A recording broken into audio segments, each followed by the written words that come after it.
A staffer for David Garcia, the leading Democratic candidate for Arizona governor, resigned on Thursday after a website unearthed her profane tweets about Arizona, law and order, and the United States. Orona quit following the publication of the story, according to Garcia's spokesperson Sarah Elliott. The campaign reportedly learned of her tweets from the conservative news site. "The language and the message of the tweets are not in line with the values and message of our campaign," Elliott wrote in an email. The staff person involved offered her resignation and the campaign accepted it. Among Orona's tweets that PJ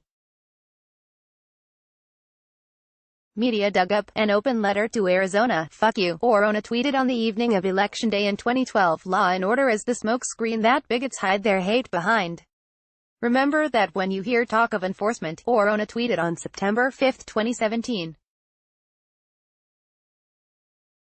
She used the hashtag. In January 2018, Orona wrote, "I am a business owner and a creative. I am a college graduate, the first of many in my family. I am involved in multiple campaigns to make Arizona a better place. I am from 5 generations of border crossers between this."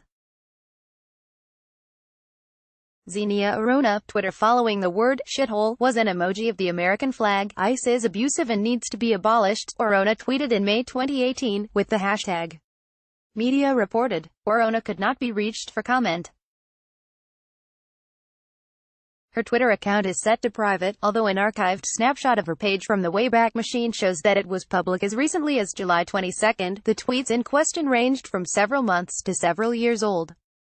The tweet where Orona told Arizona, "Fuck you," is nearly 6 years old. When reached via email, PJ Media assistant editor Tyler O'Neill said that he was tipped off to Orona's tweets by a source, whom he would not reveal. O'Neill clarified that he does not support the witch hunt mentality of trying to fire people based on old tweets. "However, in this case I do think Orona's tweets reveal a kind of anti-American, anti-rule of law push that goes hand in hand with identity politics, and Garcia's campaign is largely driven by identity politics and the demand to abolish ICE," O'Neill wrote to Phoenix New-Times. Garcia has said someone with his last name should win. "In the context of pushing minority candidates, it is quite plausible that Orona's tweets represent something of the spirit of his campaign, whether he admits it or not," O'Neill added. In a Democratic gubernatorial debate hosted by 12 News on Friday morning, Garcia was asked about Orona's tweets. "What does that tell us about the discipline on your campaign and what you would bring to the governor's office?" reporter Bram Resnick asked. "It was unfortunate," Garcia replied, and added, "We had a staffer who on her personal account, years ago, posted some remarks that are not reflective of our campaign, and she has resigned." Garcia said that the campaign is vetting staffers, without question, according to the Garcia campaign's latest financial disclosure, which covers April to the end of June. Orona was paid $3,000 for her work as digital director. The story about Orona is similar to recent takedowns and firings predicated on social media gaffes and off-color tweets. Campaigns to get media figures and celebrities fired for old, inflammatory statements have embroiled their targets in controversy. Disney fired James Gunn as the director of the Guardians of the Galaxy franchise after right-wing trolls spread his offensive tweets about rape and pedophilia. The New York Times stood by tech writer Sarah Jung despite a similar campaign. Opponents surfaced her tweets about white people after the NYT announced that Jung was joining the editorial board.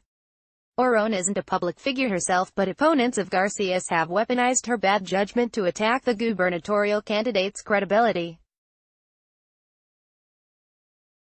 Based on the timing of her tweets, it seems like Orona had the bad habit of reaching for her phone during moments of political upheaval. Orona ripped the U.S. as a shithole country. In January, she was quoting President Trump, who used the phrase that month to refer to African nations and Haiti. She flew off the handle and wrote, "Fuck you," to Arizona on the day of the 2012 presidential election, when the state went for Republican nominee Mitt Romney.